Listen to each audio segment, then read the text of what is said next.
나는 착한 여자가 난 싫어요, 사실은. 착한 여자 짜증나요, 짜증나. 우리 생태마을에 50, 60이 다 돼갖고 암이 걸려갖고 오는 분들 많아요. 특히 자매들. 근데 이렇게 얘기를 해요. 신부님, 나 평생 집안 위해서 고생하고 희생하고 내가 참고 견디고 살았는데 맨 마지막에 이렇게 암이 걸려갖고 내 인생을 돌아보면 남는 게 아무것도 없다고. 정말로 억울하고 분하다고. 그럼 나한테 막 울고, 난 이런 여자들 짜증나요. 누가 그렇게 살래요? 희생한다고 그게 훌륭한 게 아니에요. 참는다고 그게 훌륭한 게 아니에요. 집에서 누가 행복해야 되냐면 아내가 행복해야 돼. 그러니까 그 돈이면 이 돈이면 차라리 뭐 한다?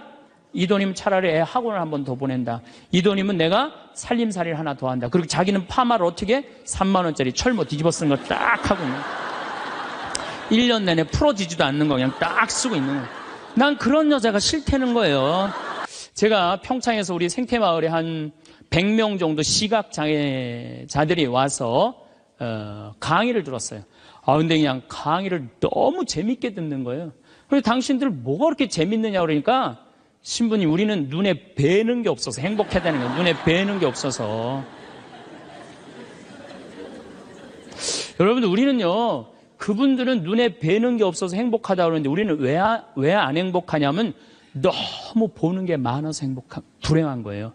BMW, 벤츠, 그 다음에 남하고 비교하는 거야. 내 자식하고 남 자식하고 비교하는 거야. 내 자식은 요것밖에 안 됐는데 남 자식은 뭐 서울대학에 무슨 뭐 변호사에 뭐 판사에 검사에 의사에 내 자식 꼬라지는 요것밖에 안 되고 그러니까 불행한 거예요. 내가 뭐 우리나라의 그 좋다는 대학, 최고의 대학 졸업한 남편을 둔 부인들, 얼굴 밝은 부인들 별로 못 봐요. 하도 남편이 잘난 척을 해갖고 거기에 눌려갖고 그냥 찌그러져서 사는 여자들 많이 봐요. 그러니까 학벌 좋다고 내 자식 뭐 그냥 서울대 나왔다고 이 내 딸 결혼시키는 거 결코 지혜로운 게 아니에요. 혹시 여러분들 지금 난 안 기쁘다, 이분들 영적으로 병든 분들이에요. 이게 눈 지금 뜨고 있는 것만 해도 얼마나 은혜로운 거예요. 눈 하나 갈아 끼는데 1억이야, 1억. 2개 갈아 끼면 2억이야, 2억. 지금 나 쳐다보고 있는 분들 여기 지금 2억 깔고 지금 쳐다보고 있는 거예요. 엄청나게 부자들이 여기 앉아 있는 거 지금. 자, 여러분들 심장 하나 갈아 끼는데 5천, 간 갈아 끼는데 7천, 신장 갈아 끼는데 3천이에요. 그럼 요거 합치면 3억 5천이에요. 그런데 오늘 아침에 이 중국의 사형수들 장기 매매를 한다고 그러죠? 참, 나 깜짝 놀랐어요.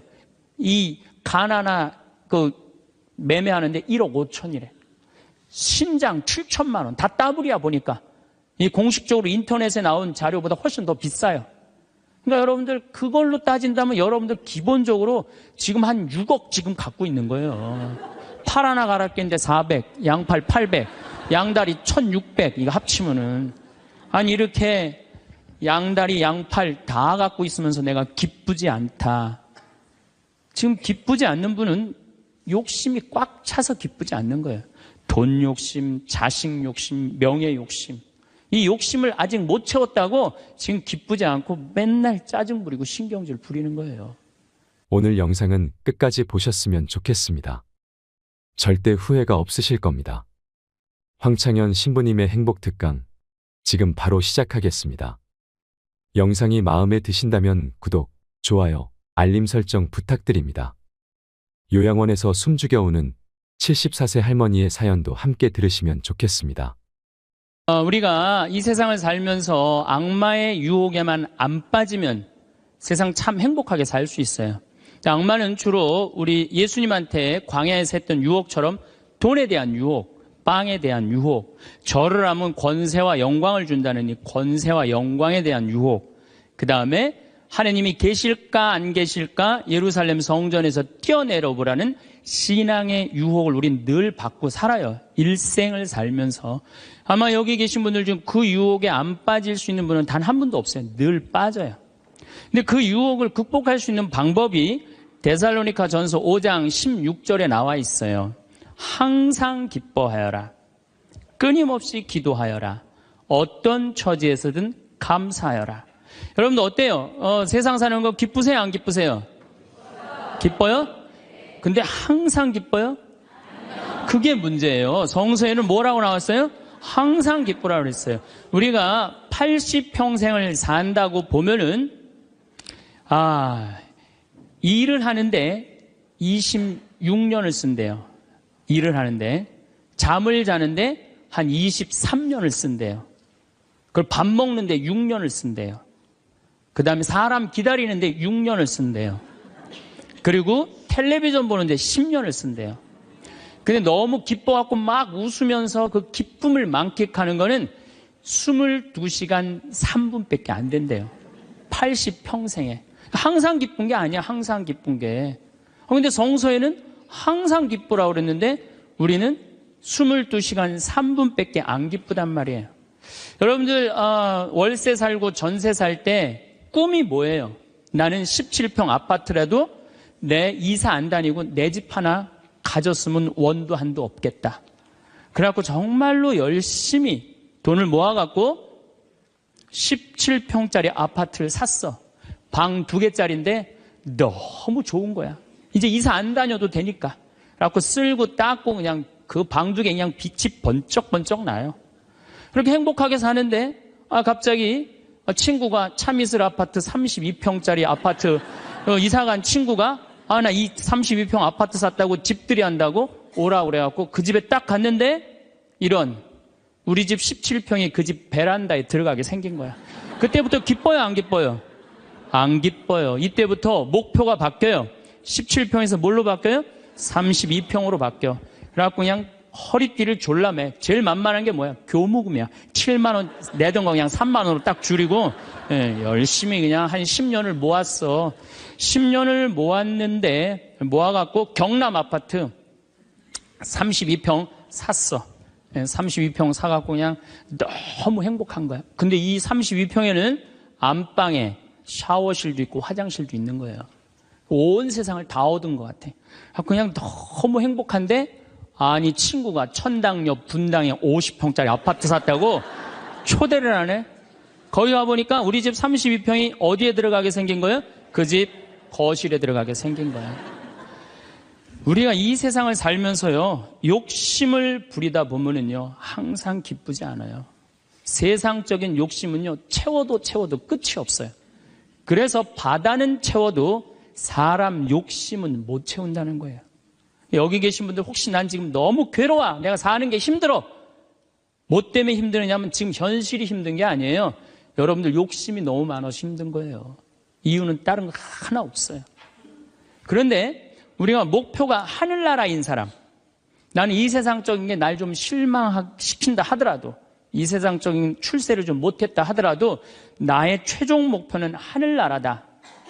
정말로 아름다운 꽃이 있고 아름다운 사람들이 있고 성모님이 있고 하느님이 있고 예수님이 있고 오늘 채칠야 성녀 같은 그런 정말 아름다운 분들이 있는 그곳에 내가 간다라는 희망을 가진 사람은요 이 세상적인 게 날 좀 실망시킨다 하더라도 항상 기쁘게 살 수 있어요.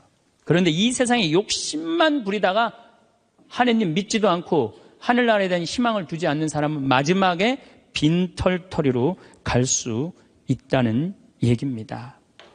제가 평창에서 우리 생태마을에 한 100명 정도 시각장애자들이 와서 강의를 들었어요. 근데 그냥 강의를 너무 재밌게 듣는 거예요.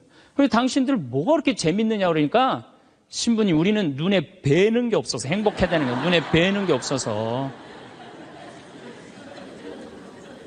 여러분들 우리는요 그분들은 눈에 뵈는 게 없어서 행복하다고 그러는데 우리는 왜 안 행복하냐면 너무 보는 게 많아서 불행한 거예요.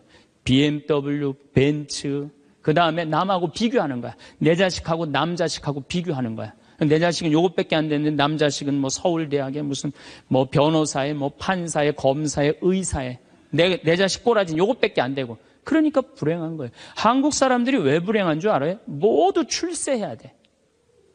그냥 이 세상에서 전부 다 출세. 여러분들 출세하면 행복할 것 같아요? 난 요즘 텔레비전 보면서 그 장관들 청문회 할 때 보면은 정말로 저러고 장관 되고 싶을까 그런 생각 들 때 참 많아요. 얼마나 인간적으로 모욕을 받아요. 그렇지 않겠어요? 사실 그 사람들도 나름대로 열심히 산 사람들인데 얼마나 모욕을 많이 당해요. 저는 오늘 우리 여기 신부님 왔는데 파리나무 십자가 합창단 여기 온다며요. 오늘 완전히 하루 만에 완전히 매진됐다고 그러더라고요. 역시 비전동 대단한 비전 있는 본당이라 역시 틀려요. 그런데 나는 더 놀란 게 뭐냐면은 파리나무 십자가 합창단이 세계 최고예요. 그런데 우리 전 신부님이 여기 평택 데리고 합창단, 꼬마아이들 합창단 해놨다며요. 얘네들 음도 잘 못 맞춘대요. 그런데 그 무대에 얘네들을 세우겠다는 거예요. 일반 사람들은 자존심 상하고 기분 나빠서 안 세울지도 몰라요. 창피하다고. 그런데 그 아이들이 노래하는 것 자체로 오케이라는 거예요. 본당심이 말씀하시기를. 그런 정신이 중요해요. 내가 좋아하는 일 하면 되지. 꼭 출세해야 돼? 그렇지 않겠어요? 여러분들 여기 안 행복하세요? 여기 장관들 있어요? 국회의원들 있어요? 없잖아요. 그럼 우리 다 불행해야 돼요? 아니죠. 내가 오늘 얼마나 즐겁게 일을 하느냐. 그거 하나라도 우리는 얼마든지 행복할 수 있어요. 학벌, 서울대학 카이스트, 이번에 3월 달에 카이스트 아이들 4명 자살한 거 여러분들 아시죠? 얼마나 똑똑한 아이들이에요. 여러분들 공부 잘하면 좋을 것 같아요? 공부 잘하는 애들끼리 또 스트레스가 많아요. 서울대학도 다 1등 하는 거 아니에요. 거기 한 과에 40명이면 거기서 또 꼴등이 또 있어요. 거기서 또 꼴등이 있어요. 걔네들은 또 자괴감을 느낀다는 얘기예요. 그래서 학벌, 내가 우리나라의 그 좋대는 대학, 최고의 대학 졸업한 남편을 둔 부인들, 얼굴 밝은 부인들 별로 못 봐요. 하도 남편이 잘난 척을 해갖고 거기에 눌려갖고 그냥 찌그러져서 사는 여자들 많이 봐요. 그러니까 학벌 좋다고 내 자식 그냥 서울대 나왔다고 내 딸 결혼시키는 거 결코 지혜로운 게 아니에요. 그래서 우린 너무 출세, 학벌, 돈, 이 돈도 제가 보기에는 돈이 우리가 행복을 결정해 주는 것 같지는 않아요. 저는 요즘 이 입시철만 되면은 교수들이 돈 받고 그냥 부정입학시키고 감옥에 들어가고 그 박사까지 돼서 교수까지 돼서 그 돈 몇 푼 받아먹고 감옥에 가요. 그 요즘 부산 저축은행 줄줄이 다 들어가는 거 보세요. 돈이 많으면요 더 많은 유혹에 빠지는 거예요. 제일 행복한 사람이 어떤 사람인지 아세요? 1 더하기 1은 일하고 내가 벌은 만큼만 쓰는 사람이 제일 행복해요. 근데 또 어떤 사람이 불행한 줄 아세요? 자기가 번 걸 쓰지도 못하고 죽는 사람들 많아요. 보면 9개 번 사람은요 10개 채우려고 1개 더 모으려고요 9개 손도 못 대고 죽는 사람들 많아요. 99개 가진 사람은 100개 채우려고 99개 쓰지도 못하고 죽는 사람들 많아요. 돈은요 제가 지난번에도 강의를 했듯이 내가 쓴 것만 내 돈이에요. 내가 쓴 것만. 살아오면서 여러분 이제까지 살아오면서 여행 다니고 맛있는 거 먹으러 다니고 성당 봉헌하고 여기 이 땅 사는데 위대한 일 하신 분들 땅값 내고 이것만 내 돈이에요. 내가 여기 비전동에서 제일 열받을 때가 언제였느냐면은 IMF 때 여기 내가 있을 때 터졌거든요. 근데 우리 교우들 20억 30억 날라간 교우들 많아요. 여기 안에. 근데 술이 취해갖고 나한테 와갖고 뭐라는 줄 알아요? 신부님 이렇게 망할 줄 알았으면은 하루아침에 날릴 줄 알았으면 성당에 봉헌이라도 많이 할 걸. 내가 이 성당에서 내가 그 경험을 했다니까. 제일 열받는 거야. 다 잃어버리고 후회하지 말고 언제 해요? 있을 때 하세요. 있을 때. 그러니까 여기 지금 땅 산 거 열심히 봉헌하세요. 돈이 나를 행복하게 하는 건 아니에요. 또 우리나라 사람들은 외모를 너무 따져. 외모를. 이 4가지가 우리나라 사람들이 기쁘지 않는 이유 중에 하나래요. 그래갖고 그냥 텔레비전 보면 그냥 저는 요즘 나이를 먹어서 그런 게 아니라 연예인을 구분을 못 하겠어요. 다 그놈이 그놈 같고 그 여자가 그 여자 같아요. 다 똑같이 생겼어. 어떻게. 그런데 얼굴 잘생긴 남자들 여러분들 같이 살아보는 여기 자매님들 어때요? 속 끓어요 안 끓어요? 끓어요. 얼굴 남자 얼굴은요 그저 둥글둥글하니 투실투실하니 그냥 후덕한 그런 얼굴이 제일 좋은 거예요. 잘생겨봤자요 바람이나 피고 골치 아파요. 또 여자 얼굴 이쁘면은 그거 피곤해요. 이 남자 저 남자 찝쩍찝쩍 거려서. 얼굴은 그저 나같이 씹다 뱉은 수제비 같이 생긴 게 제일 좋은 거야. 제일 좋은 거예요. 우리가 이 출세, 학벌, 돈, 외모만 매달리지 않고 나 생긴 대로만 사는 사람은요, 너무 즐겁게 살아요. 우리나라 직업 행복 지수 1등이 사진작가예요. 사진작가. 사진 찍는 사람들이 제일 행복하대요. 자연 다니면서 마음껏 세상을 다 담을 수 있잖아요.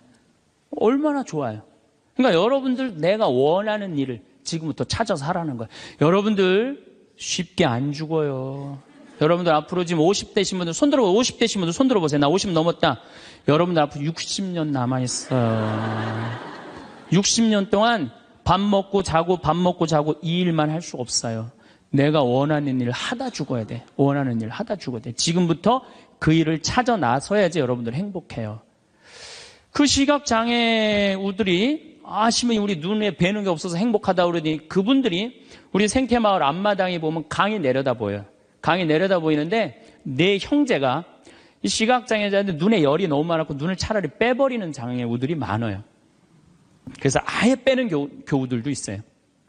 근데 눈을 정말로 다 뺀 형제 넷이서 그 강을 이렇게 내려다 보면서 내려다 보는 건지 안 내려다 보는 건지 잘 몰라도 얘기를 하는 걸 내가 들었어. 야, 베드로야, 내가 우리나라 참 많이 다녀봤는데 이렇게 경치 좋은 데는 처음이라는 거예요. 그래서 내가 물어봤어요. 아니, 뭐가 그렇게 경치가 좋은지 당신이 어떻게 아느냐고. 신부님, 강물 소리 들리지 않느냐 이거야. 그 다음에 새소리 들리지 않느냐 이거야. 그 다음에 느티나무가 있는데 바람에 느티나무 흔들리는 소리 들리지 않느냐. 그 다음에 5월 달에 꽃이 만발했는데 이 꽃 향기 미친다는 거, 맑은 공기에. 아니, 눈이 없는 우리, 보이지도 않는 우리 시각장애우들도 이렇게 경치 좋은데 처음이라는데 우리는 그냥 두 눈을 다 뜨고 이 아름다운 별도 보고 하늘도 보고 단풍도 보고 이 평택 들판도 보는데 내가 안 기쁘다. 이 사람들 어때요?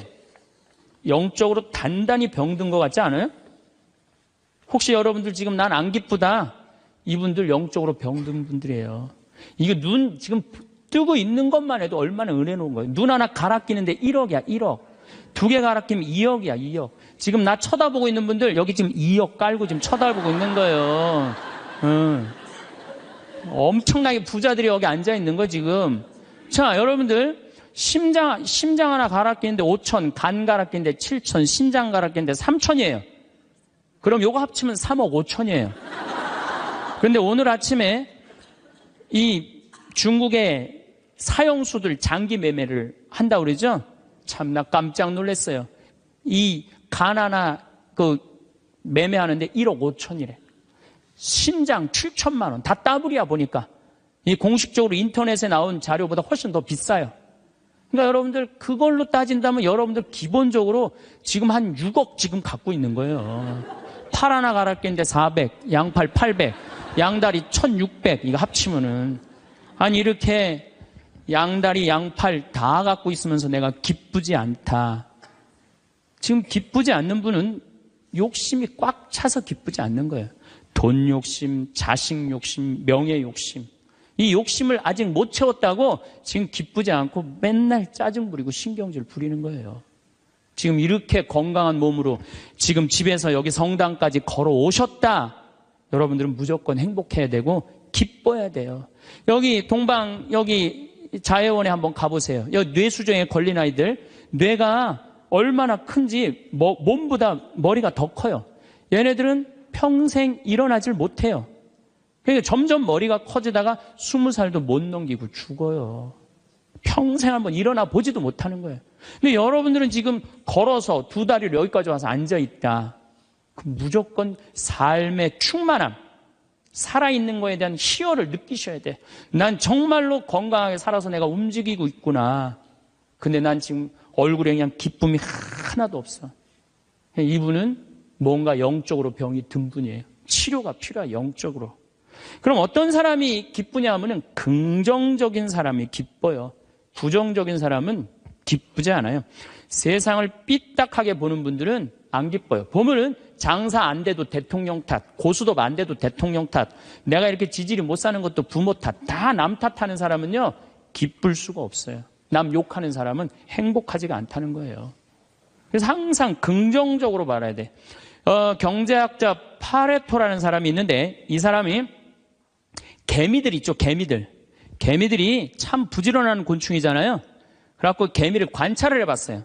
그랬더니 개미들이 100마리가 왔다 갔다 하는데 놀랍게도 먹을 걸 물고 왔다 갔다 하는 거는 20마리밖에 안 된대요.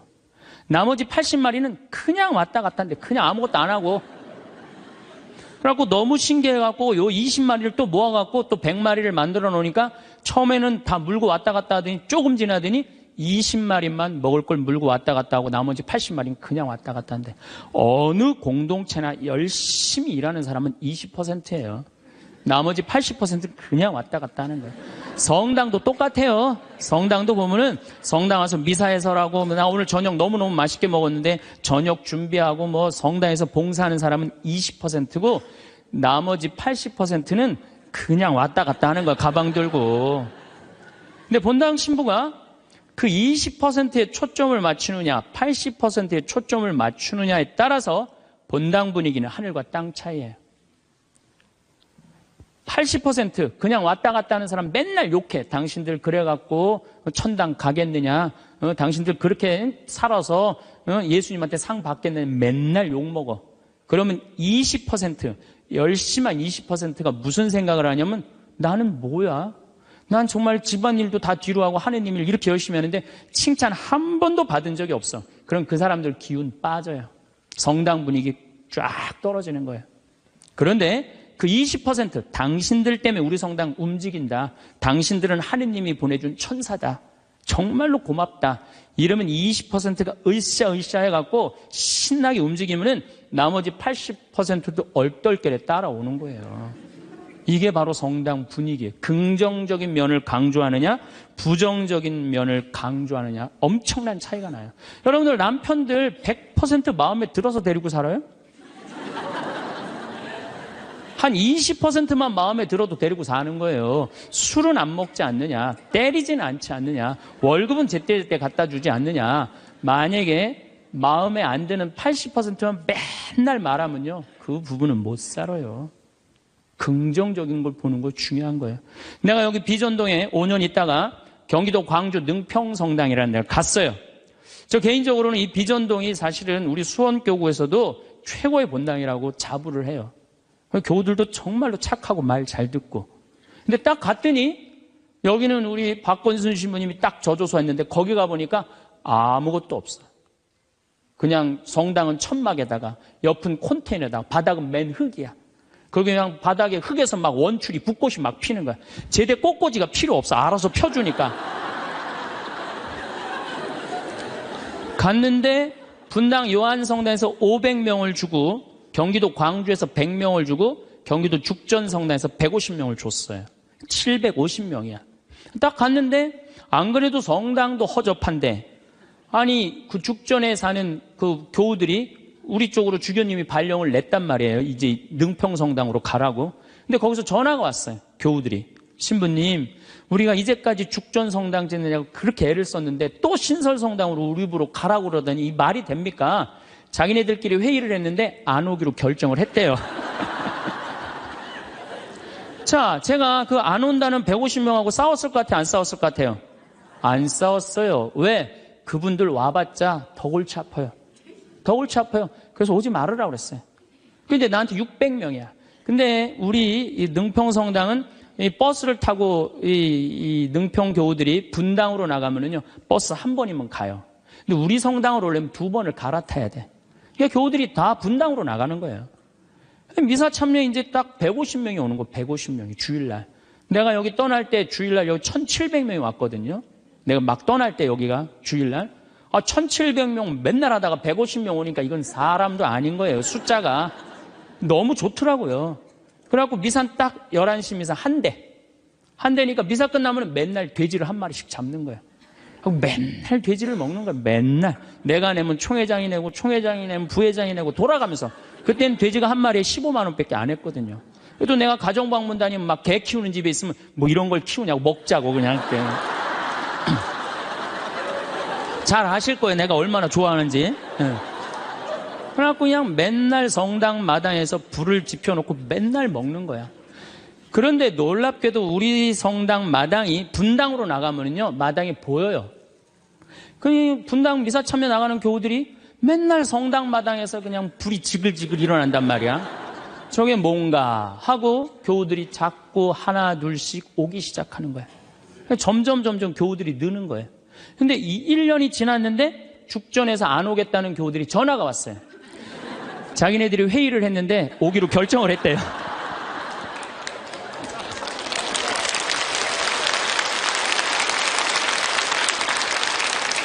그래서 제가 오지 말라고 그랬겠어요? 오라고 그랬겠어요? 대환영이라고. 그래서 오라고 떠났던 교우들이 다 오는데 교우들이 1000명이 됐어요. 1년에. 근데 또 이제 아파트가 조금씩 들어가고 2년 만에 2000명이 됐어요.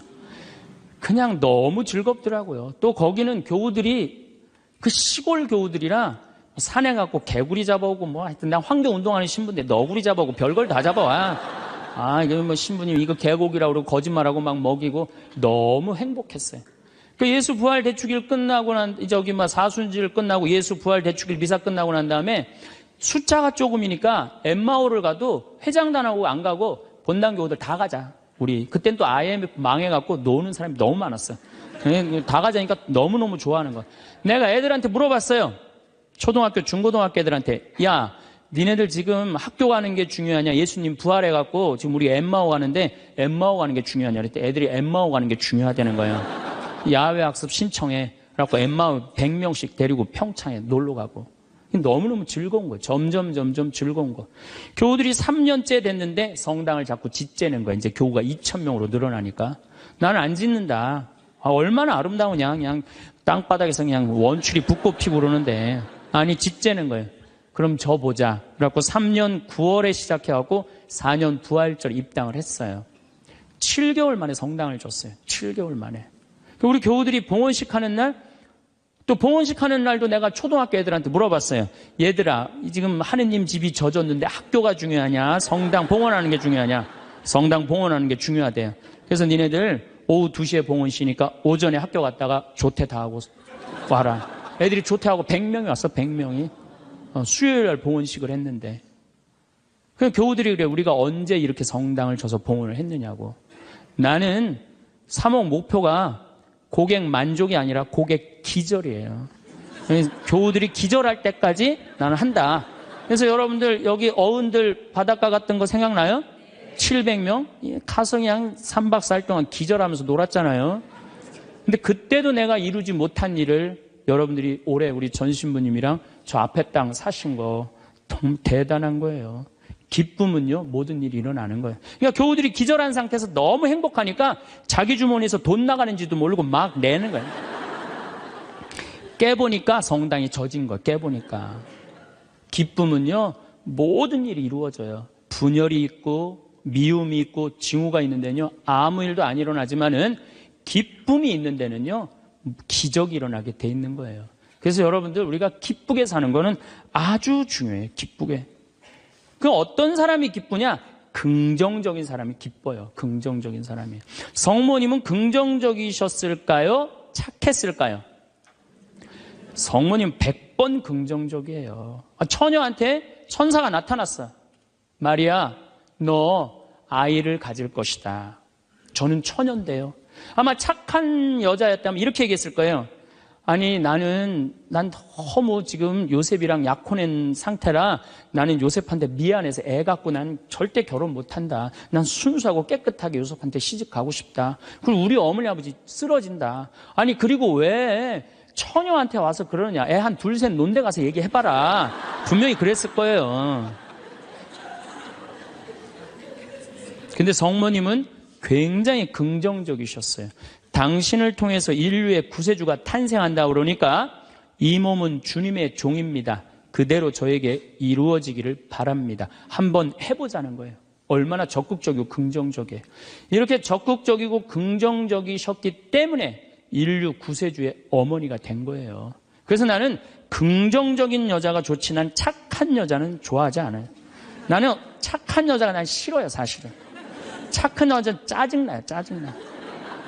우리 생태마을에 50, 60이 다 돼갖고 암이 걸려갖고 오는 분들 많아요. 특히 자매들.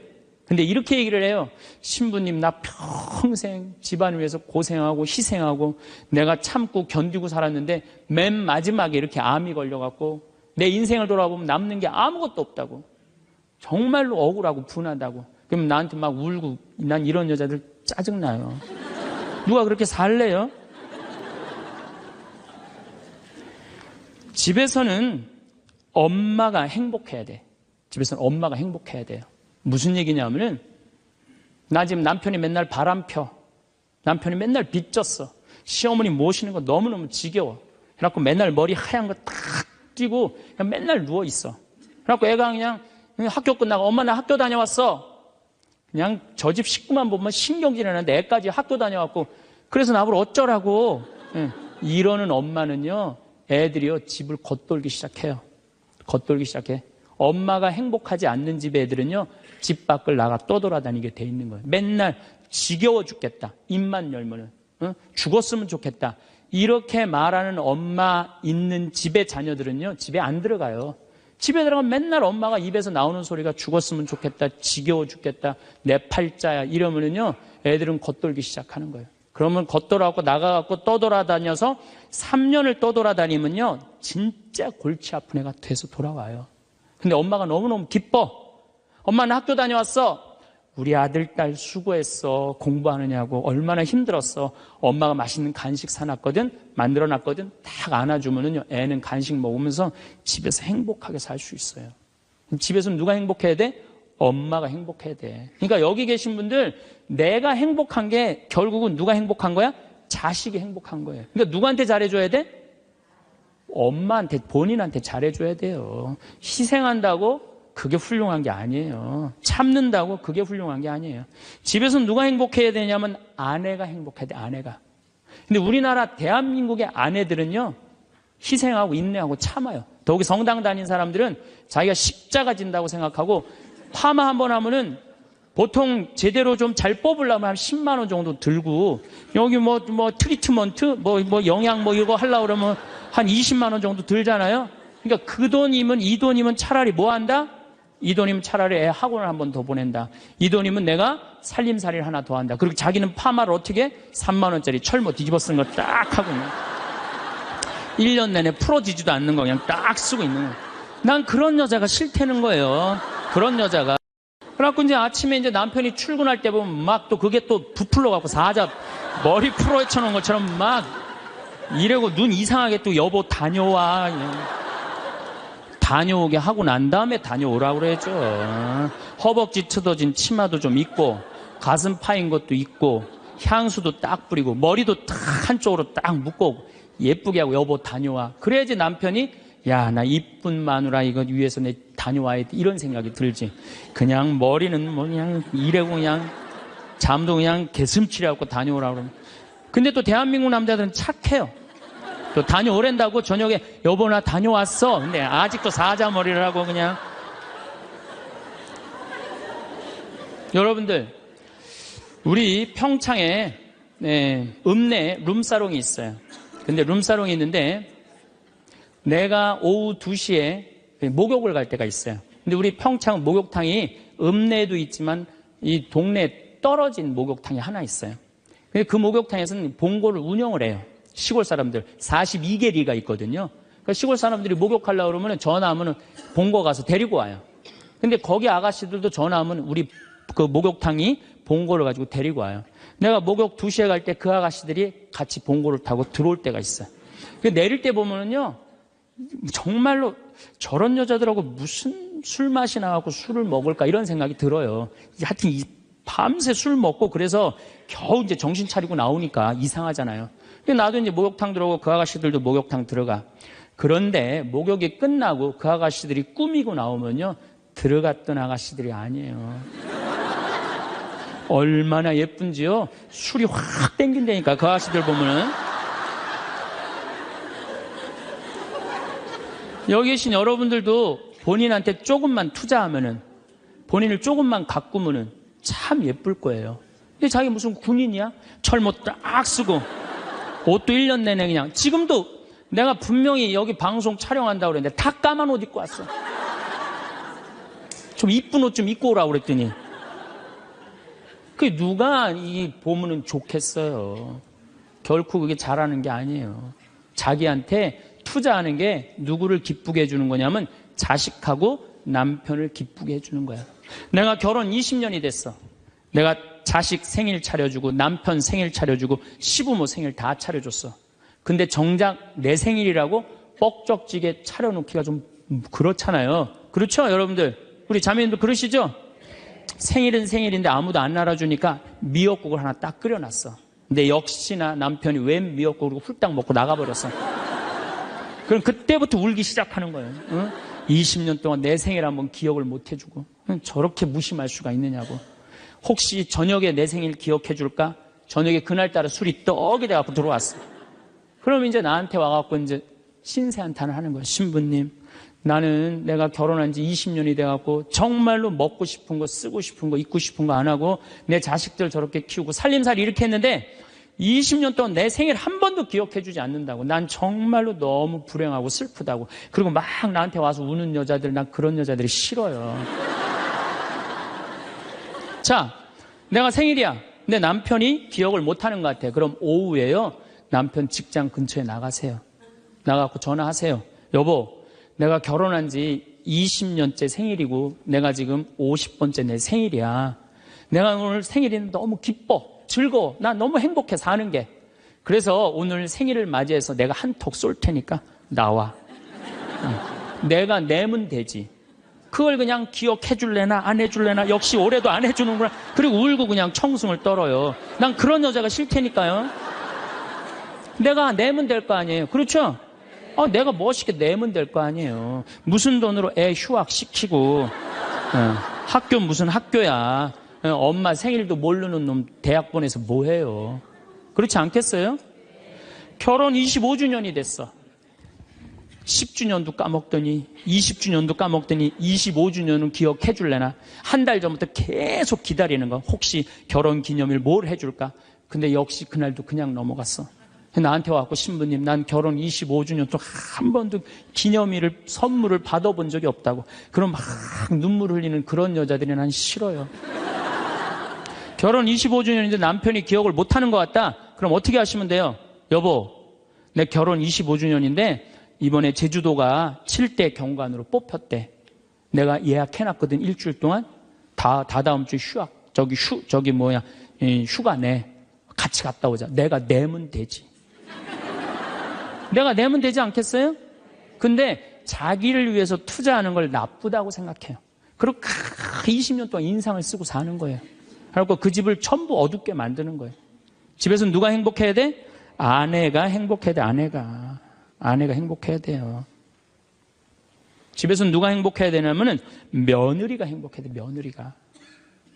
며느리가 스트레스를 받고, 남편한테 스트레스를 받고, 자식한테 스트레스를 받으면요, 시부모는요 더 미치는 거예요. 뭐가 기쁘다고 시어머니를 모시겠어요. 그러니까 여기 있는 우리 형제님들, 내가 남은 인생 이게 참 안 죽는 게 문제예요. 옛날에는요, 평균 연령 46세 때는요, 조금 못 살아도, 남편이 속색여도, 시부모가 힘들게 해도 다 참고 살았어요. 왜 참고 살았는지 아세요? 몇 년만 참으면 죽을 거니까. 몇 년만 참으면 죽을 거니까 다 참고 살았어요. 요즘은 참고 살아도 50부터 110살까지 60년을 어떻게 참고 살아요. 뭔가 긍정적인 문제를 해결을 하고 행복하게 살아가야죠. 그러니까 집에서는 누가 행복해야 되냐면 며느리가 행복해야 돼. 그러니까 여기 있는 형제님들은 누구 행복만 책임지면 행복하냐면 마누라, 아내, 집사람만 행복하게 해주면요, 여러분들 일생은, 남은 생은 전부 편안해요. 남은 생은. 그래서 집에서는 이제는 21세기는 누가 행복해야 되냐면 여자가 행복해야 돼. 여자가 행복해야지 모두가 행복한 시대가 오는 시대가 됐다는 얘기예요. 성모님도 뭐라고 그랬어요? 내 영혼이 주님을 찬송하며 나를 구하신 하느님 생각에 내 마음 기뻐 뛰노나이다. 성모님이요, 그렇게 불행하게 산 게 아니에요. 굉장히 행복하게 사셨어요. 내 마음 기뻐 뛰논다. 그리고 인류의 구세주를 계속 키우셨는데 얼마나 행복하겠어요. 물론 마지막 날 아들 돌아가신 거 너무너무 마음 아팠지만은 금방 살아났잖아, 3일 만에. 그렇지 않아요?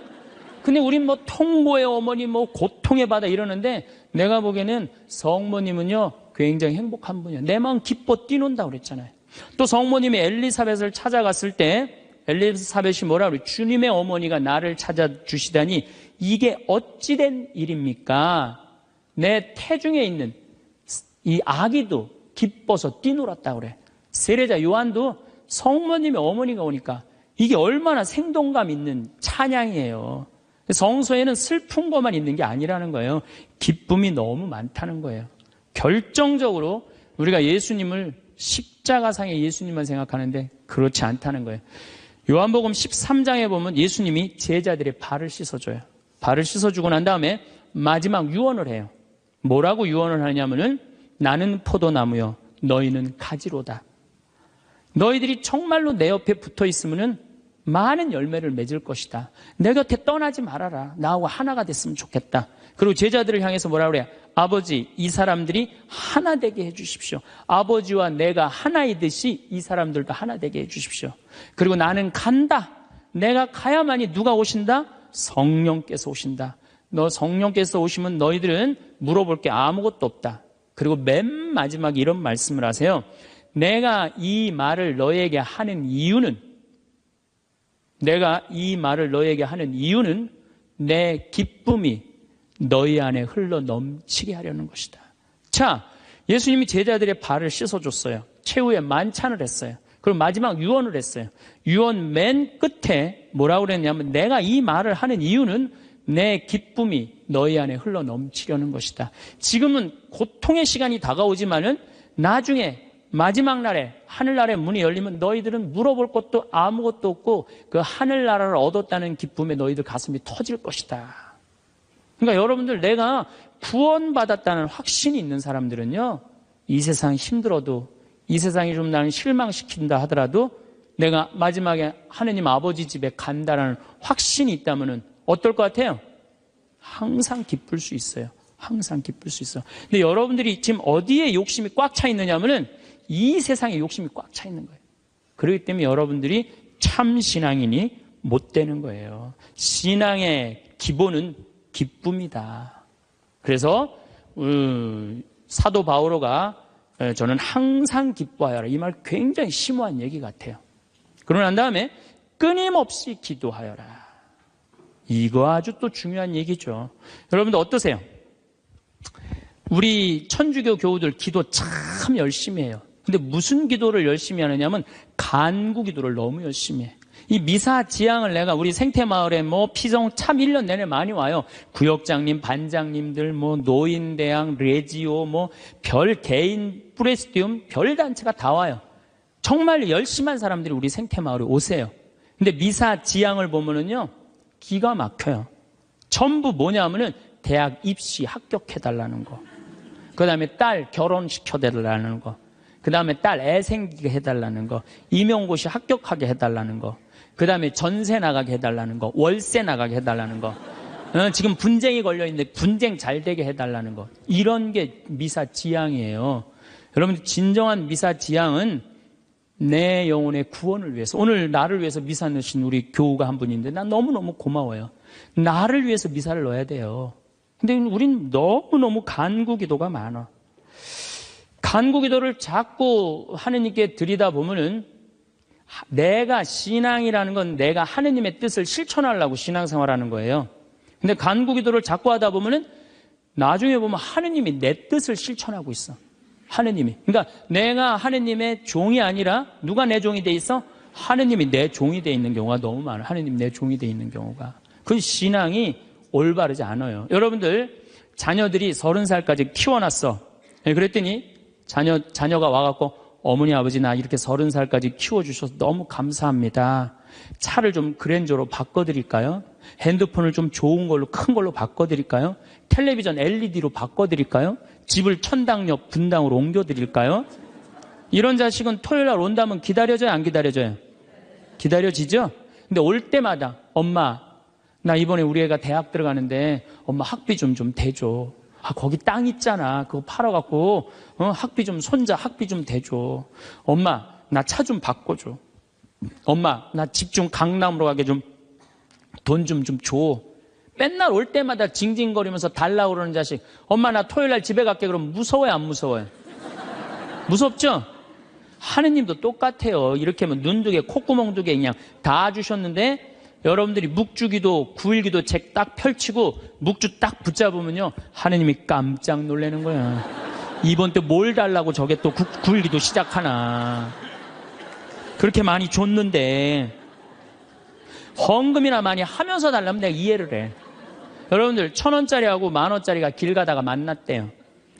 1,000원짜리가 10,000원짜리한테 물어봤대요. 너 요즘 어떻게 지내느냐? 그랬더니 10,000원짜리가 나 요즘 너무 바쁘다고 한국 시리즈 야구 구경도 가야 되고 연극도 보러 가야 되고 갈비도 먹으러 다녀야 되고 여행도 다녀야 되고 교회도 다녀야 되고 너무 바쁘다고. 이 파리 나무 십자가 공연도 보러 가야 되고 너무 바쁘다고.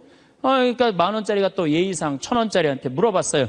그러는 너는 어떻게 지내느냐? 그랬더니 1,000원짜리 하는 말이 나는 사는 게 하나도 재미가 없어. 그날이 그날 같고 매일 똑같아. 뭐가 그렇게 그날이 그날 같은데? 그랬더니 1,000원짜리가 하는 말이 나는 하는 일이라고는 성당 다니고 성당 다니고 또 성당 다니고 성당만 다녀 그러더래요. 아니 하느님한테 헌금이나 많이 하면서 시키면 내가 이해를 해. 딸랑 1,000원 주면서 뭐 이렇게 부탁하는 게 많아요. 미사 예물도 그래. 내가 보면은 이렇게 10,000원짜리 미사 예물 넣고 막 10명씩 쓰는 사람들 많아요. 그 한 사람당 1,000원이야, 한 1,000원. 내 얘기가 아니야. 내 동창 신부 얘기예요. 내 동창 신부님 얘기예요. 송영호 뻘건이 신부님 얘기예요. 나 좋은 거 배웠어요. 그 신부님한테. 아니, 하느님한테 미사 예물을 내면서 1,000원을 내면서 10,000원을 내면서 10명을 쓰면 어떻게 해. 그러니까 하느님이 1,000원 받고 너무 바빠요. 자꾸 간구 기도를 하다 보면 하느님을 시험하게 돼요. 자꾸 간구 기도를 하다 보면. 하느님은요, 감사 기도, 찬양 기도를 드릴 때요, 여러분들, 하느님께 뜨거운 마음이 생기는 거예요. 내 청춘 다 바쳐 자식 농사 지었는데 자식들은 명절에도 얼굴 한 번 안 내밀더이다. 허망하고 외롭기 짝이 없는데 내 신세 무엇으로 달래줄까? 이런 생각이 들 때가 없으신가요? 부모는 자식을 위해서라면 물불 가리지 않습니다.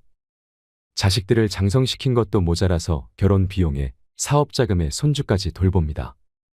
하지만 자식 잘 키워 호강을 바란 적도 없건만 이 거친 세상 손발 닳도록 살아내며 키웠건만 자식들은 명절에 얼굴 한 번 보기 힘듭니다. 그렇게 자식의 평생을 헌신한 대가는 초라하고 외롭기 그지없는 나의 노년입니다. 여기 치매로 요양원에 입소한 한 할머니도 마찬가지였습니다. 이 할머니는 날이 갈수록 치매와 망상 증상이 심해졌고 결국에는 자녀와 손주들도 까맣게 잊고 말았습니다. 심지어 밥을 떠서 입에 넣는 것조차도 잊어버렸습니다. 요양원 직원들이 식사 수발을 해드려야만 간신히 입안의 음식물을 우물거릴 수 있었습니다. 그러던 어느 날 할머니가 약간 정신이 돌아와서 요양보호사를 보며 말했습니다. 아이고 고맙다 딸아. 내가 나를 이렇게 편하게 지내도록 똥 오줌도 받아주고 씻겨주고 먹여주니 너는 참 예쁜 딸이구나. 그리고는 요양보호사의 손에 선물이라며 사탕을 쥐어주셨습니다. 하지만 한 달 뒤 할머니 임종이 다가왔습니다. 병원에서는 가족들에게 할머니의 임종을 전화로 알렸지만 다들 바쁘다고 핑계대며 아무도 달려오지 않았습니다. 결국 요양원 원장과 요양보호사가 할머니 마지막 가시는 길을 눈물로 배웅했습니다. 이젠 좋은 곳에 가셔서 편히 지내세요. 어르신 수고 많으셨어요. 할머니는 눈물로 환송하는 요양원 원장의 손을 꼭 잡은 채 무언가 말하고 싶은 것을 다 말하지 못하고 그렇게 쓸쓸히 운명하셨습니다. 한편 자식들은 할머니가 임종한 후 한나절이 지나서야 나타났습니다. 어머니의 마지막 모습도 보지 않은 채 사설 구급차에 어머니를 실어 곧장 화장터로 떠나버렸습니다. 요양원에 남겨진 할머니의 옷 몇 벌은 모두 쓰레기 봉지에 담아서 버려달라고 부탁하고 떠났습니다. 요양원 원장은 그렇게 할머니의 유품을 정리하다가 작은 수첩을 발견했습니다. 그 수첩을 펼쳐보니 할머니가 요양원에 입소하기 전 할머니가 비교적 의식이 뚜렷할 때 틈틈이 적어둔 메모가 적혀 있었습니다. 집 판 돈 1억 원은 큰아들이 가져감. 논 판 돈 5,500만 원은 작은 아들이 가져감. 밥 한 돈 3천만 원은 딸 시집 비용으로 줌. 이제 남은 건 영감 묘지와 내 병든 몸뚱아리뿐. 이제는 자식 3남매에게 더 줄 게 없어 미안함. 자식에게 신세지지 말아야 하는데 걱정임. 이것이 할머니께서 돌아가시기 전에 남긴 마지막 글이었습니다. 여러분, 자식한테 재산 물려줄 생각하지 마세요. 여러분들이 만약에 70살에 다 살았다고 생각하고 자식들한테 재산을 물려주는 순간, 여러분들은 자식도 잃어버리고 재산도 잃어버리고 인생도 잃어버리는 것입니다. 70살에 자식들한테 재산 주면 자식이 계속 찾아오고 용돈 주고 하지 않습니다. 찾아올까요? 안 찾아올까요? 용돈도 안 주고 바쁘다는 핑계로 찾아오지도 않는 경우가 참 많습니다. 그래서 10월 2일 날 노인의 날에 무슨 법이 발효가 됐냐면 불효자 방지법이 발의가 됐습니다. 불효자 방지법을 들어보셨나요? 불효자 방지법이 뭐냐면 내가 재산 주고 다 줬는데 집도 줬는데 자식이 용돈도 안 주고 찾아오지도 않으면 내가 준 재산, 내가 준 집을 다시 찾아올 수 있는 법입니다.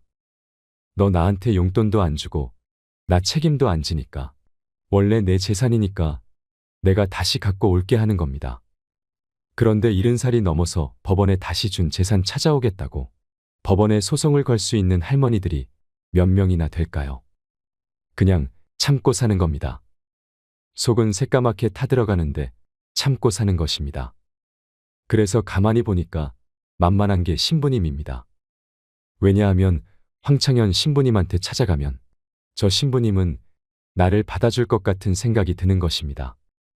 그래서 실제로 황창현 신부님한테 70살 넘은 분들이 전화해서 사정을 다 얘기한다고 합니다. 제가 자식들한테 재산 주고 탈탈 털어 모든 것을 다 줬는데 자식들이 박사해 사업하고 잘 사는데 나 찾아오지도 않는다고 말입니다. 그러면서 나 너무 멀쩡하다고, 난 아직도 건강하다고, 설거지도 할 수 있고 빨래도 할 수 있고 다 할 수 있다는 겁니다. 그렇게 신부님하고 같이 살고 싶다는 그런 분들이 많습니다. 지금부터 신부님이 하셨던 말씀을 들려드리겠습니다. 요즘 나하고 살자는 여자가 너무 많습니다. 1년에 500명도 더 되는 것 같습니다. 그래서 제가 그 편지들을 지금은 다 모아놓습니다. 왜 모아놓느냐 하면 그 내용이 기가 막힙니다. 내용이 신부님 제가 자식을 어떻게 키워서 어떻게 성공시키고 어떻게 재산을 물려줬는데 나한테 이럴 수가 있느냐고 그렇게 구구절절 편지 쓰는 분이 많습니다. 그런데 그 자식 재산은 찾아올 생각하지 않고 신부님이 자식보다 낫다는 생각이 드는 겁니다. 나하고 살자고 그렇게 얘기를 하십니다. 하루는 제가 전화를 받았는데 85살 된 할머니였습니다. 85살 됐는데 70살의 아들이 그러더래요.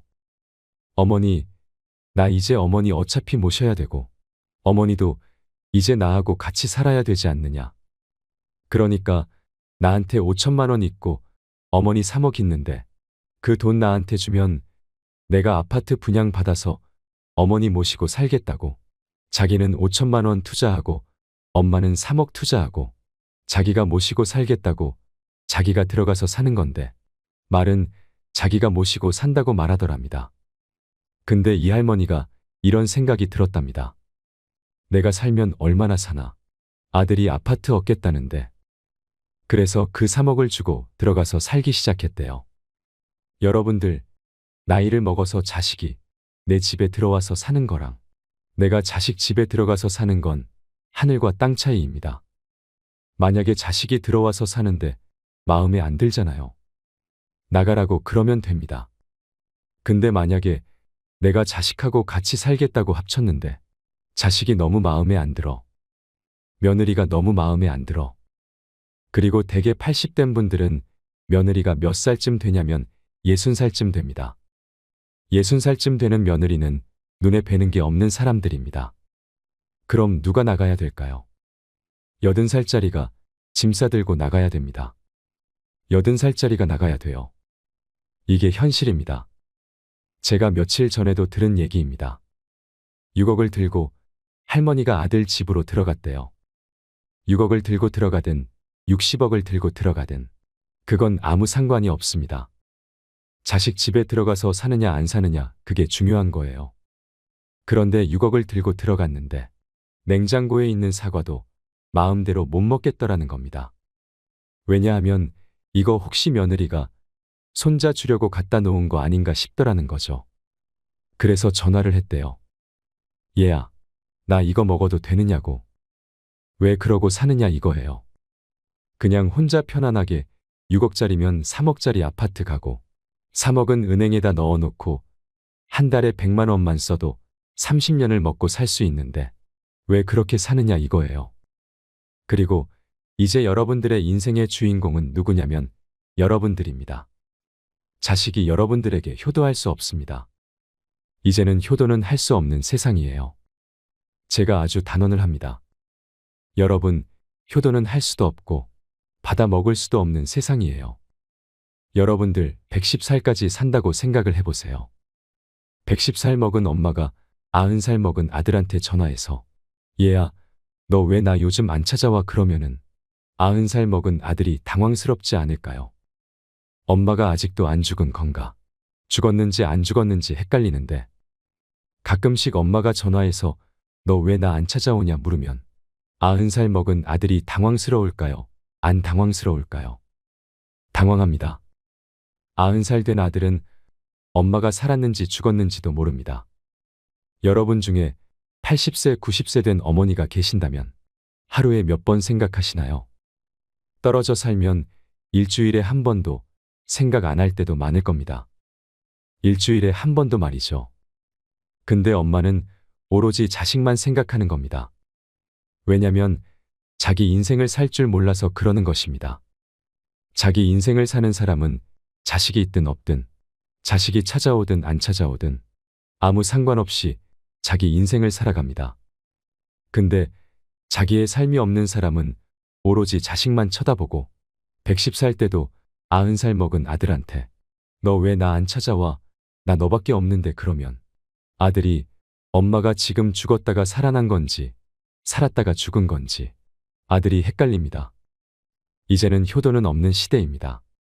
다시 이야기로 돌아와서 85살 된 분이 이러저러 해서 70살 때 들어와서 아들하고 살기 시작했다고 합니다. 그런데 75세가 돼도 안 죽고 80이 돼도 안 죽더랍니다. 나이를 먹으면 먹을수록 돈이 더 필요합니다. 그래서 83살에 아들한테 500만 원만 달라고 했대요. 왜냐면 3억을 줬으니까 500만 원을 달라고 할 자격이 있는 거죠. 근데 그때부터 아들이 2년 동안 말을 안 하더래요. 저는 아들 편입니다. 생각을 해보세요. 여러분들, 이 아들은 엄마하고만 사는 게 아닙니다. 60살 된 며느리하고 사는 거예요. 며느리가 맨날 뭐라고 그럴 것 같나요? 나 시어머니하고 사는 거 지겨워. 당신이 택해, 엄마야 나야. 그래도 모시고 살아야지 어떡해. 어머니 보고 어딜 나가라고 그러냐고. 아들이 맨날 이렇게 달래고 달래는 와중에 그런 상황도 모르고 500만 원 내놓으라니까. 이 아들이 엄마 쳐다보기가 싫은 겁니다. 2년 동안 아들이 말을 안 하더래요. 2년 동안 한 집에 사는데 아들이 2년 동안 나를 사람 취급도 안 하고 말도 안 하면 그 집에서 살고 싶을까요? 살고 싶지 않죠. 그러니까 나이를 먹으면 또 어떤 문제가 있냐면 안 보이죠? 안 들리죠? 기억은 까무락까무락 그러죠. 여기 아프죠? 저기 아프죠? 그러면 그 입에서 나 행복하다, 나 기쁘다 이런 말이 안 나옵니다. 아이고 지겨워, 아이고 사는 거 힘들어 죽겠어. 차라리 죽는 게 나아 맨날 이 말만 합니다. 좋은 소리도 여러 번 들으면 짜증나는데 지겹다, 죽겠다, 섭섭하다는 소리 10년 이상 들으면요. 정말로 아들이 죽고 싶을 만큼 힘들 겁니다. 그러니 2년 동안 말을 안 하는 걸 거예요. 이 할머니도 그 집에서 사는 게 너무 자존심이 상하는 겁니다. 그러니까 나한테 전화해서 신부님 생태마을에 있는 방 하나를 달래는 겁니다. 와서 살겠다고 말이죠. 나 아직도 건강하다 이거예요. 85살이 그것도 알몸으로 와서 나하고 산다는 겁니다. 아니, 내가 24살이 와서 산다 그래도 살까 말까 고민을 지금 해야 될 판국인데 85세 할머니가 아들한테 3억 다 주고 나한테 와서 알몸으로 살겠다고 하더라고요. 할머니, 우리 생태마을은 피정집입니다. 할머니께 드릴 방이 없습니다. 라고 하니 내가 거기 방 많은 거 아는데 왜 그러시나요? 그 많은 방이 안 비느냐 하더군요. 무작정 내놓으라는 겁니다. 할머니 죄송하다고 우리는 피정집이라 드릴 방이 없어 죄송해요. 그러니까. 아니 방송 보면 우리 노인들 마음을 가장 잘 아는 분이 신부님인데 막상 통화해 보니까 보는 거하고 다르다 하면서 성을 내시더군요. 방송 보는 거하고 다르다고 말이죠. 그래서 이 할머니가 마지막 전화기를 내려놓으면서 뭐라고 그러냐면 전화 막상 해보니까 신부님이나 내 아들이나 다를 바 하나도 없다고 똑같다고 말하시면서 전화를 끊었습니다. 이 할머니는 정말로 어디다 마음 둘 데가 단 한 군데도 없습니다. 만약에 이 할머니가 3억을 그대로 가지고 있었다면 그 서름을 안 받았을 겁니다. 그 서름 안 받고 그냥 자기 인생 사는 겁니다. 아들은 아들 인생 사는 거고 그럼 서로 섭섭할 것도 없고 원수될 것도 없습니다. 그런데 뭐가 원수가 되는 줄 아시나요? 줄 거 다 주고 원수가 됩니다. 그러니까 자식한테 돈을 주는 게 아닙니다. 주지 마세요. 뭐하러 주세요? 황창현 신부님께서 들려주신 이야기를 들으니 어떠신가요? 어린 시절 우리는 어른들에게 서로 베풀고 나누면서 살라고 배웠습니다. 이웃은 남이 아닌 사촌과 같았습니다. 하물며 내 자식은 오죽할까요? 하지만 모든 것을 불태워 금이야 오기야 키우느라 하얗게 새어버린 부모의 처지는 안중에 없고 나와 내 자녀를 먼저 생각하는 자식들이 많아지면서 소외되는 노인들이 적지 않습니다. 세월은 장마철 도랑의 급류처럼 멈춤없이 흘러서 10년이면 바뀐다던 강산은 이제 1년도 못 가 흔적도 없이 사라지는 세상이 되었습니다. 그래서 우리의 삶도 멈춤없이 100세까지 흘러가게 되었습니다. 그래서 이 정신없는 세상은 우리가 노년을 다른 관점으로 보아야 함을 요구하고 있습니다. 내 자식 하나 잘 된다면 집안 기둥뿌리까지 뽑아주고 싶은 것이 부모의 마음 이치이지만 그렇다고 내가 사는 집까지 자식에게 꼭 물려주어야 되겠습니까? 대부분의 노부모들은 오직 자식이 잘 돼야 한다는 생각으로 정작 본인은 돌보지 않습니다. 혹여나 자식이 손가락질 당할까, 자식이 나를 버려도 이웃에 알리지 않는다 합니다. 하지만 자식을 위해서 내 재산 다 주고 나면 그 뒤에는 무슨 일이 일어날는지요. 어떤 분들은 자식들이 상속을 받자마자 몰래 이사하고 전화번호도 바꿔버렸다 합니다. 그래서 아들, 딸 전화번호도 모른다고 합니다. 안타깝게도 우리나라는 OECD 가입 국가 중 노인 빈곤율과 자살률이 가장 높은 국가이며 독거노인의 자살률은 훨씬 더 높습니다. 부양해주는 자식이 없어 혼자 사는 독거노인 수도 많습니다. 노인들의 사회적 고립과 외로움이 심화되고 있고 아무도 모르게 쓸쓸히 임종을 맞이하는 이른바 고독사도 크게 늘고 있습니다. 심지어 젊은 세대들에게는 고령화 시대에 적응하려면 부모를 버려야 한다라는 말도 나올 정도로 우리 노인들의 처지는 곤란해졌습니다. 그렇다면 내 자식들이 그렇게 해맑게 웃던 내 새끼들이 정말로 우리 부모들을 짐으로 여기는 것일까요? 혹독한 세상 풍파를 다 겪은 일부 시청자분들은 제 생각이 순진하다며 너털 웃음 지으실 수 있겠습니다만 제 생각에는 우리의 아이들이 정말로 그렇게 생각하지 않을 수도 있다 생각합니다. 부모가 자식을 키우는 동안, 자식이 부모를 따르는 동안 무언가 문제가 생긴 것일 수도 있는 겁니다. 부모와 자식은 한 집에서 지내는 동안 어느 시점에서부터 둘 사이에 줄이 그어집니다. 그 줄이 겹쳐서 흠이 되고 그 흠은 구덩이가 되고 그 구덩이는 이제 서로 건너지 못하는 골짜기가 되었습니다. 우리 부모와 자식은 그 골짜기를 사이에 두고 서로 원망하며 사랑하고 사랑하면서 원망합니다. 부모가 자식을 사랑하듯 자식 또한 밉다 해도 진정으로 부모를 미워할 수는 없습니다. 그래서 부모와 자식 간의 관계를 하늘이 내려준 천륜이라 하는 것 아닐까요? 그렇다면 우리가 노후에 이 골짜기를 건너 사랑하는 부모와 자식으로 다시 재회하기 위해선 무엇을 해야 할까요? 여기 올해 85살인 오씨 할아버지가 있습니다. 할아버지는 재력가입니다. 빌딩 한 개에 집을 2채 정도 갖고 있습니다. 그리고 서너 개 은행에 숨겨놓은 현금과 주식 투자금까지 합치면 재산이 엄청납니다. 10년 전 할아버지는 자꾸 불어나는 재산을 감당하기 힘들어지자 친구 아들에게 재산 관리를 맡겼습니다. 그리고 본인은 이 나이에 큰 집에 살아봤자 뭐 하겠나 싶으셔서 아내와 함께 시골의 조그마한 전원주택에서 살고 있습니다. 그의 사남매 자녀는 일주일에 한 번씩 식구들과 찾아와서 부모와 시간을 보내는 효자 효녀들입니다. 할아버지 부부는 서로 경쟁하듯 찾아와 주는 자녀들이 고맙기만 합니다. 그러나 할아버지는 상속에 대해선 아주 냉정하였습니다. 가끔 손주들이 대학을 간다거나 결혼을 할 때, 아니면 약간의 사업자금이나 집 살 돈을 도와달라고 하면 내주지만 재산을 물려주는 것에 대해선 딱 잘라 거절합니다. 아버님, 제가 한 살이라도 젊을 때 상속받아야지요.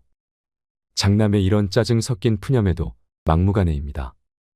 그런데 어느 날 할아버지의 재산 관리를 맡고 있는 친구의 아들이 이렇게 물어보았다고 합니다. 어르신, 왜 그렇게 상속을 안 해주시나요? 그러자 할아버지의 대답은 일관됐습니다. 내가 자식에게 재산 상속하는 날이 바로 효자가 불효자가 되는 날이야. 우리는 이 할아버지 말을 새겨들을 필요가 있습니다. 우리는 20년에서 30년 일한 걸로 은퇴 이후 거의 50년을 더 살아야 합니다. 때문에 더욱 철저하게 대책을 세울 필요가 있습니다. 그때 가면 어떻게든 되겠지라고 생각하거나 아이들을 좀 키워놓고 그때부터 준비해야겠다고 생각하면 그땐 너무 늦을 수 있습니다. 대비는 빠르면 빠를수록 좋지만 그게 아니더라도 반드시 나의 노후를 위한 돈을 조금씩 따로 모아두시는 걸 추천합니다. 예전에는 대가족 제도여서 한 집에 증조할머니, 할아버지, 아버지, 아들이 살면서 가정 내 임종이 당연하였습니다. 아들과 손자들이 돈을 벌려고 나가면 며느리와 손자 며느리의 병 수발을 받았지요. 하지만 지금은 이런 모습이 거의 없습니다. 현실적인 관점에서 서민인 나는 벌 수 있는 돈과 쓸 수 있는 돈이 한정되어 있습니다. 같은 돈으로 최고의 효과를 내기 위해서는 내 인생의 특정한 시점에서 지나치게 돈을 쓰는 일은 위험할 수 있습니다. 나의 노후를 준비하지 않고 교육비를 올인하게 되면 은퇴 후 무려 50년을 자식에게 의지해야 하는데 저는 과연 그걸 자녀들이 좋아할지 의문입니다. 자식들이 견디고 견디다가 결국에는 키워주신 건 감사하지만 솔직히 내 인생을 즐길 수 없어서 부담스러워요. 이런 말을 하지 않을까요? 모든 부모는 아이를 사랑합니다. 그래서 사랑의 표현은 무한대로 해줄 수 있지만 금전적으로는 냉정하게 생각해 보아야 하지 않을까요? 제가 아는 어느 부모님은 자식에게 이런 말을 반복했습니다. 너에 대한 지원은 딱 대학 등록금까지다. 그리고 사교육비도 많이 쓰지 않으셨습니다. 어찌 보면 냉정하다고 볼 수도 있지만 시간이 흐르자 그 부모님은 현명한 부모님이셨다는 생각이 들었습니다. 그분의 아이는 실제로 대학 등록금 이후로는 부모님에게 금전적으로 의지하지 않았고 그렇게 자식을 끊어낸 돈은 노부부의 노후자금으로 쓰였습니다. 그리고 아이는 어른이 되어서도 그 사실에 감사하고 있습니다. 우리가 진정으로 아이를 위하고 아이에게 부담을 덜어주려면 어떤 선택을 해야 할지 많은 고민이 필요한 시점입니다. 따라서 어쩌면 자녀에게 가장 큰 선물은 나의 노후 준비 자금 대책이 아닐런지요. 누구도 우리를 구원하지 못한다. 그 어떠한 누구도 우리를 구원할 수 없고 하지도 못한다. 우리는 우리 스스로 그 길을 나아가야만 한다. 석가모니의 말씀입니다. 무릇 든 자리는 몰라도 난 자리는 아는 법이라 했습니다. 자식들이 장성하여 집을 떠나면 난 자리가 생깁니다. 아이들이 떠나고 조용해진 집안에서 배우자와 단둘이 밥상을 마주할 때 새삼스레 어색했던 적은 없으신가요? 또한 젊어서 만나던 인연들도 살다 보면 10중 8구 잊혀집니다. 그래서 우리는 노년의 외로움이라는 거대한 벽을 마주하게 됩니다. 외로움은 간교하며 치명적입니다. 마치 숲속 어딘가에서 가만히 피어나는 독버섯처럼 외로움이 내 마음속 어딘가에 뿌리를 내리게 되면 그 독버섯에서는 두려움이라는 독이 은은하게 피어납니다. 그래서 내가 올바른 선택을 할 수 없게 만듭니다. 앞서 소개해드린 불행한 노인들이 올바른 선택을 할 수 없었던 큰 이유 중 하나가 바로 외로움 때문입니다.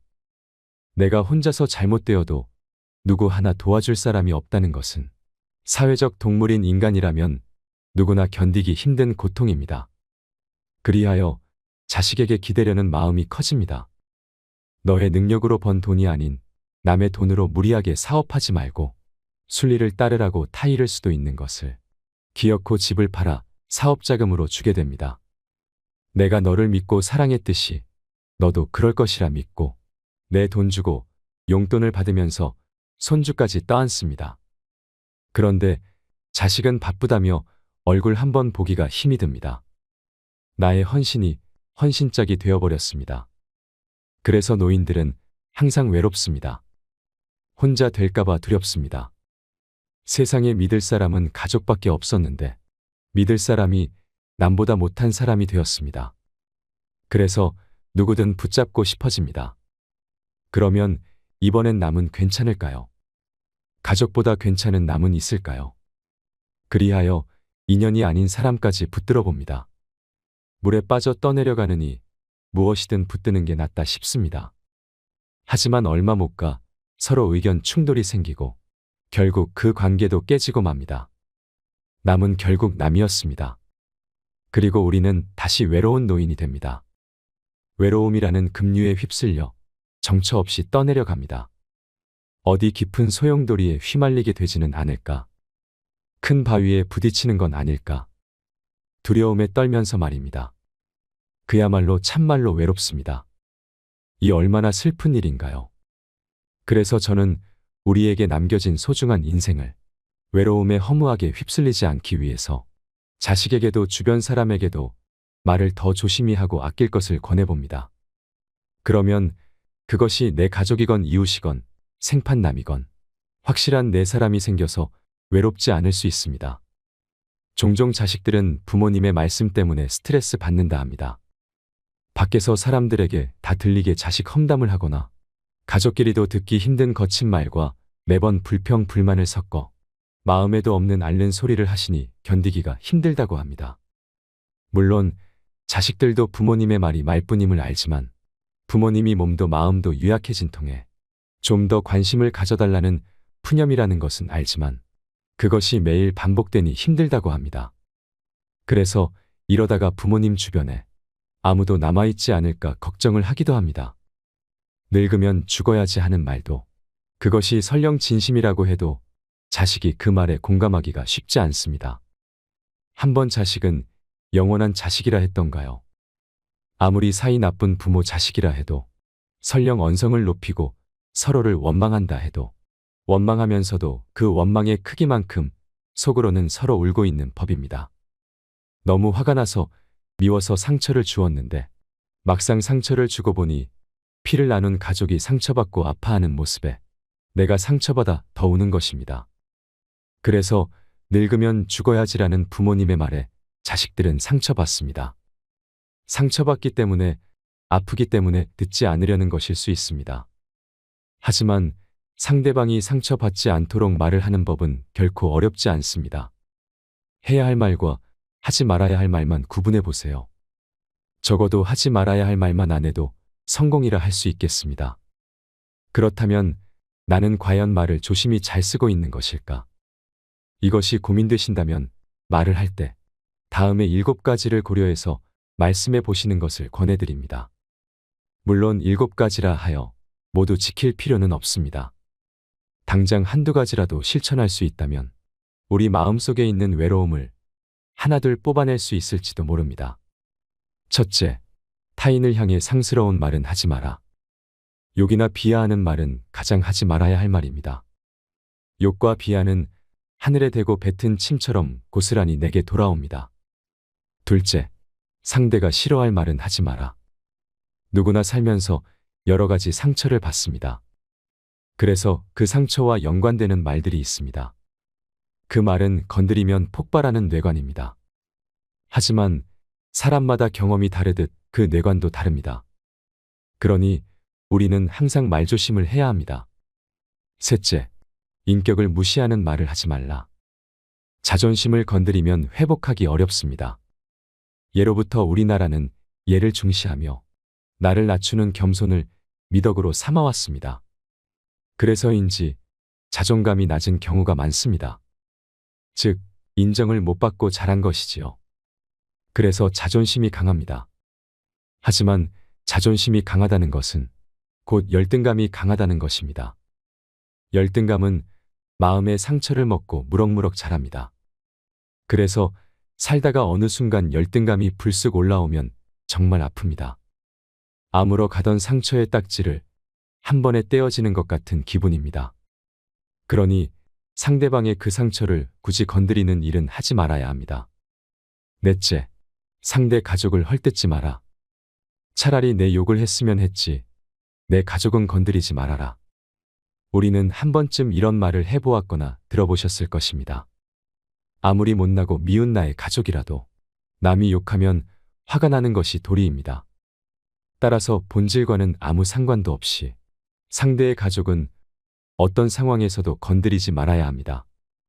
다섯째, 유머 있는 대화의 기술이 필요하다. 무슨 이야기든 심각할 필요가 있을까요?